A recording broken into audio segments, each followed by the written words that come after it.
रायबरेली में पटाखा फैक्ट्री में विस्फोट, धमाके से 14 लड़के की मौत, जहां करीब 2 लोग घायल हुए बताए जा रहे हैं और फायर ब्रिगेड ने कड़ी मशक्कत के बाद आग पर काबू पाया। यूपी के अबाना में तेज रफ्तार बस ने बाइक सवार को मारी टक्कर। हादसे में बाइक सवार 2 युवकों की मौत हो गई, एक गंभीर रूप से घायल। जम्मू कश्मीर के अवंतीपोरा में सेना को बड़ी कामयाबी हासिल हुई। सुरक्षा बलों ने आतंकियों के 3 मददगारों को दबोचा। भारी मात्रा में हथियार और गोला बारूद बरामद।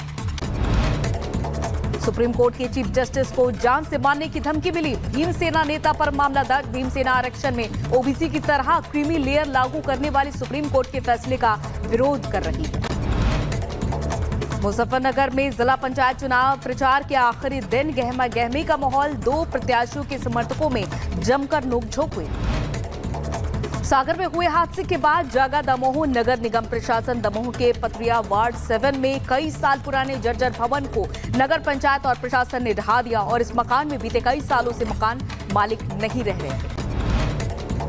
अलीगढ़ मुस्लिम यूनिवर्सिटी में इस्लाम पढ़ाए जाने पर बवाल हुआ। बीजेपी के एमएलसी डॉक्टर मानवेंद्र प्रताप सिंह ने जताई आपत्ति। पीएम मोदी और शिक्षा मंत्री को लेकर चिट्ठी, कहा धर्म के इतिहास को पढ़ाया जाना दुर्भाग्यपूर्ण है।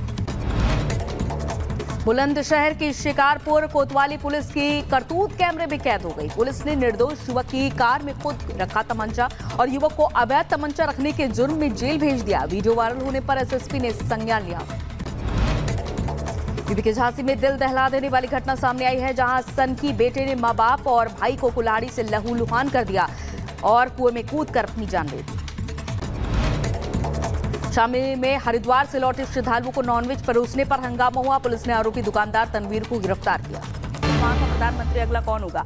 कानून और लोगों की इच्छाओं का सम्मान होना चाहिए। और अमेरिकी विदेश विभाग के प्रवक्ता मैथ्यू मिलर का ये बयान सामने आया है। उन्होंने बांग्लादेश पर ये बयान देते हुए कहा कि लोकतांत्रिक हो अंतिम सरकार, कानून और लोगों की इच्छाओं का सम्मान होना चाहिए।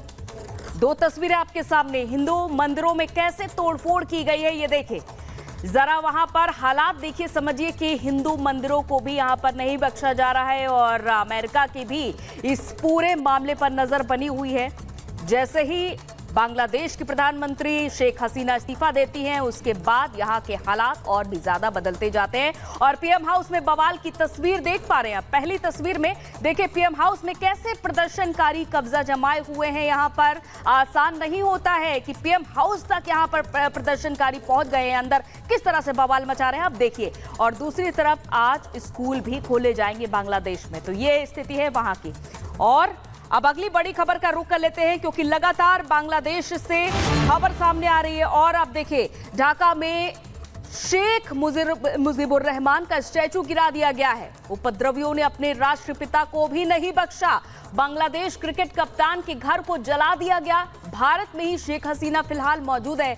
यूके से अब तक शरण को मंजूरी नहीं मिली है, ये सूत्रों से जानकारी मिल रही है, क्योंकि शेख हसीना के लंदन जाने की खबरें भी सामने आ रही थी। लेकिन ये सूत्रों से जानकारी मिल रही है कि यूके से अब तक शरण को मंजूरी नहीं मिली। लेकिन दूसरी तरफ हम आपको बांग्लादेश की तस्वीर से भी रूबरू करा रहे हैं, जहां बांग्लादेश की राजधानी ढाका में शेख मुजीबुर रहमान का स्टैचू भी गिरा दिया गया। ये उनके राष्ट्रपिता हैं, राष्ट्रपिता को भी नहीं बख्शा जा रहा है। प्रदर्शनकारी कुछ इस तरह बेकाबू हो चुके हैं। और ये 2 तस्वीरें सुलगते बांग्लादेश की देखें, किस तरह से वहां आगजनी तोड़फोड़ की ये तस्वीरें सामने आ रही है। जून के आखिरी महीने से ही यहां पर देखिए किस तरीके से उथल पुथल मची हुई है।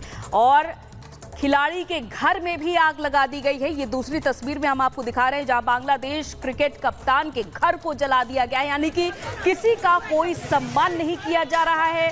और यहां पर हक की लड़ाई तो साफ नजर आ रहा है कि हक की लड़ाई तो अब रही नहीं गई है। मानो यहां पर जो तस्वीर सामने आ रही है वो कुछ और ही कहानी बयां कर रही है। हालांकि लगातार पूरे जुलाई से ही ये प्रदर्शन सड़कों पर जारी रहा और इससे आप हालात समझ सकते हैं कि 300 से ज्यादा लोगों की मौत हो चुकी है, कई लोग घायल हो चुके हैं। पुलिस से ये प्रदर्शनकारी लगातार भिड़ते रहे, पुलिस लगातार इन्हें रोकने का प्रयास करती रही। लेकिन इससे आप समझिए कि क्या स्थिति यहाँ पर बनी हुई है। लगातार आगजनी और तोड़फोड़ की जा रही है, घरों को जलाया जा रहा है। बांग्लादेश के क्रिकेट कप्तान का घर जला दिया गया है और वहाँ के राष्ट्रपिता का पुतला भी गिरा दिया गया है। पीएम हाउस पर कब्जा कर लिया गया है। तो ये तस्वीर मानो कुछ और ही कहानी बयां कर रही है।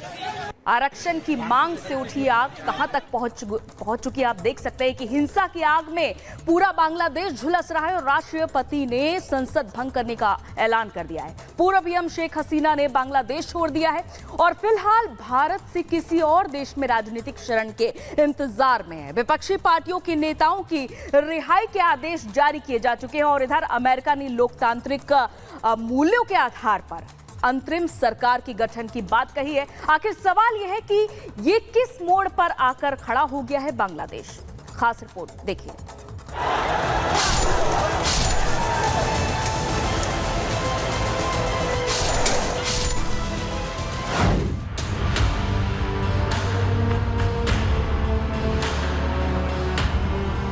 हिंसा, आगजनी और बवाल के बाद आखिरकार बांग्लादेश में वही हुआ जिसका डर था। बंदूक की नोक पर सेना ने बांग्लादेश में प्रचंड बहुमत से चुनी हुई सरकार का तख्ता पलट कर दिया और कमान अपने हाथों में ले ली। 4 बार के प्रधानमंत्री शेख हसीना को महज 45 मिनट का अल्टीमेटम दिया गया और फिर आनन फानन में शेख हसीना ने पहले तो पीएम की कुर्सी से इस्तीफा दिया और फिर बोरिया बिस्तर समेटते हुए सबसे भरोसेमंद दोस्त भारत के पास आ पहुंची। वहीं बांग्लादेश में राष्ट्रपति ने संसद भंग करने का ऐलान कर दिया, सेना प्रमुख ने अंतरिम सरकार बनाने की घोषणा कर दी, तो वहीं अमेरिका ने लोकतांत्रिक मूल्यों के आधार पर कानून व्यवस्था बनाए रखते हुए बांग्लादेश के लोगों की उम्मीदों के मुताबिक अंतरिम सरकार के गठन की बात की।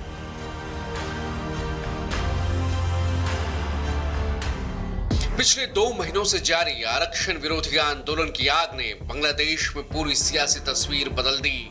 पीएम को न सिर्फ इस्तीफा देना पड़ा बल्कि जान बचाने के लिए देश तक छोड़ना पड़ा। शेख हसीना भारत में ही हैं और सूत्रों के मुताबिक स्थायी शरण के लिए उन्हें यूके सरकार से मंजूरी का इंतजार है। बांग्लादेश में आरक्षण विरोधी आंदोलन की आग किस कदर फैल चुकी थी उसका अंदाजा आप इस बात से लगा सकते हैं कि प्रदर्शन के दौरान 300 से ज्यादा लोगों की मौत हो चुकी थी। प्रदर्शनकारियों ने जमकर उत्पात मचाया था। पीएम हाउस में जमकर पार्टी की, संसद में घुसे, मनमानियां की, बतख मुर्गी तक ले उड़े और तो और बांग्लादेश के संस्थापक और राष्ट्रपिता कहे जाने वाले की प्रतिमा को भी नहीं छोड़ा। शेख मुजीबुर रहमान की प्रतिमा को तोड़ दिया गया, गिरा दिया गया। क्रिकेट कप्तान के घर को आग के हवाले कर दिया गया और ना जाने कितने ही वाहनों को फूंक डाला गया। वहीं बड़ी तादाद में बांग्लादेश में हिंदू मंदिरों को भी निशाना बनाया गया। बांग्लादेश में करीब 8% आबादी हिंदू मंदिरों की है और इस उथल पुथल में वो सॉफ्ट टारगेट बनते जा रहे हैं। बांग्लादेश में हिंसा के पीछे अलग अलग कारण बताए जा रहे हैं। कोई शेख हसीना के फैसले को जिम्मेदार मान रहा है तो कोई युवाओं के आंदोलन को, तो वहीं कुछ रक्षा विशेषज्ञों का मानना है कि अमेरिका, चीन और पाकिस्तान की खुफिया एजेंसियों ने बांग्लादेश के हालात बिगाड़ने में मदद की। बांग्लादेश की फौज के पास क्या विकल्प था कि या तो वो ताइनानमेन स्क्वायर जैसा नरसंहार करे, तो ये तो बिल्कुल जैसे कि श्रीलंका में हुआ था। लेकिन लगता है कि बांग्लादेश की फौज अभी तक वफादार रही है। उन्होंने अपने हेलीकॉप्टर में उनको आउट किया, उनका हेलीकॉप्टर है या किसी और हमारी एजेंसी का हेलीकॉप्टर है, ये तो देखना होगा। पाकिस्तान इस तरह की काम जरूर कर सकता है। इन सब के ऊपर जो आग में घी पड़ा होगा वो ये है कि पाकिस्तान आर्मी ने इसके ऊपर कोई भी कदम नहीं लिया इसको रोकने के लिए, इसको थामने के लिए। क्यों? क्योंकि कहीं ना कहीं उनकी भी एम्बिशन जग गई कि यस, इस समय एक वो सिचुएशन बनती जा रही है जहां आर्मी चीफ अपना पर्सनल एजेंडा और army as such overall agenda को सक्सेसफुली कंडक्ट कर सकती है। शेख हसीना की तख्ता पलट के बाद बांग्लादेश सेना ने 10 सदस्यीय सरकार के गठन का ऐलान किया है। बांग्लादेश के सेनाध्यक्ष ने प्रेस कॉन्फ्रेंस कर इसका ऐलान किया और कहा कि 48 घंटे में अंतरिम सरकार बनाएंगे। नई सरकार आर्मी चीफ के नेतृत्व में ही बनेगी। सेना बांग्लादेश में शांति बहाल करेगी। बांग्लादेशी सेना प्रमुख ने कहा कि हिंसा से देश का नुकसान हो रहा है। हिंसाग्रस्त इलाकों में भी सेना की तैनाती की जा रही है।